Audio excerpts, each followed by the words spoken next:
Gallette di patate con speck croccante. Ciao, io sono Marianna e voglio condividere con te questa ricetta che conquista al primo morso. Sono semplici da preparare e spariscono ancora più in fretta. Come sempre ti invito a guardare giù in info box per tutte le info e gli ingredienti. Buona visione! In precedenza ho lavato le patate sotto acqua corrente e le ho sbucciate. Prendo la patata, la taglio prima a fettine, prendo una fetta di patate, la taglio prima a listarelle e poi a dadini.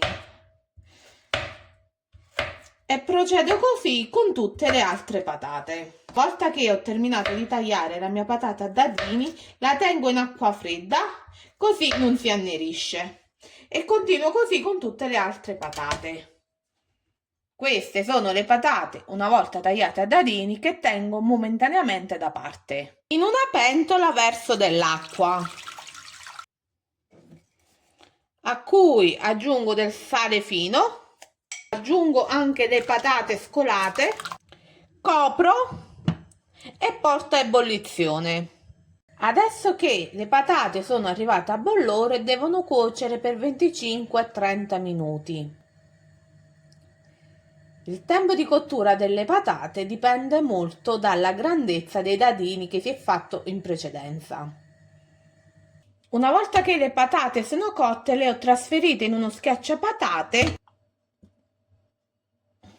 e le schiaccio in un recipiente e continuo così con tutte le altre patate. Ho terminato di schiacciare le mie patate. A questo punto aggiungo parmigiano, la farina, l'uovo, il sale e una macinata di pepe nero. E con l'aiuto di una spatola si inizia a lavorare il tutto. In questo modo bisogna creare una sorta di impasto che poi va lavorato a mano su un piano di lavoro. Questo passaggio serve soltanto ad iniziare di amalgamare gli ingredienti tra di loro. Pulisco la spatola sui bordi e con le mani leggermente umide inizio a lavorare l'impasto nella ciotola. A questo punto che l'impasto inizia a compattarsi, mi trasferisco sul piano di lavoro. Trasferisco l'impasto su un piano di lavoro. Come si può vedere dalle immagini, l'impasto è ancora umido, ma non ti preoccupare in quanto bisogna aggiungere un altro po' di farina. Aggiungo la restante farina e inizio a lavorare l'impasto.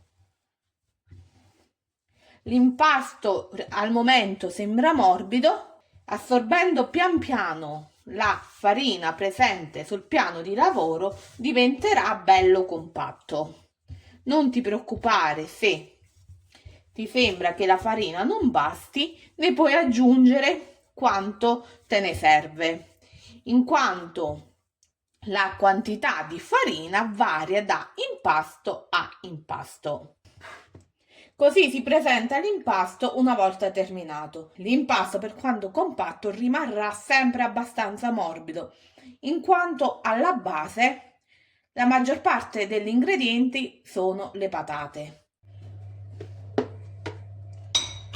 Spolvero leggermente il mio piano di lavoro, sul quale poi metto il mio impasto e spolvero con un po' di farina anche la superficie del mio impasto. Allargo leggermente con le mani, con un mattarello inizio a stendere il mio impasto. Il colore della galletta lo decidi tu, però io ti consiglio almeno mezzo centimetro. Ho steso il mio impasto e con un coppapasta di 6 cm di diametro inizio a coppare l'impasto. In questo modo tolgo l'impasto. Adesso trasferisco le gallette di patate in una teglia rivestita da carta forno. Non ti preoccupare se l'impasto è avanzato, in quanto gli do un'altra lavorata Poi con lo stesso procedimento di prima spolvero leggermente l'impasto e con il mattarello stendo. Coppo sempre le mie gallette e poi le trasferisco su una teglia. Continuo così fino a quando non ho terminato tutto l'impasto. Queste sono le gallette una volta messe sulla teglia, vanno cotte in forno preriscaldato a 200 gradi per 15-20 minuti.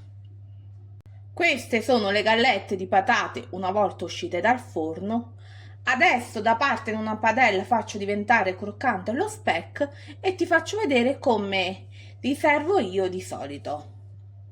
Queste sono le gallette di patate con lo speck croccante una volta impiattate e pronte per essere servite.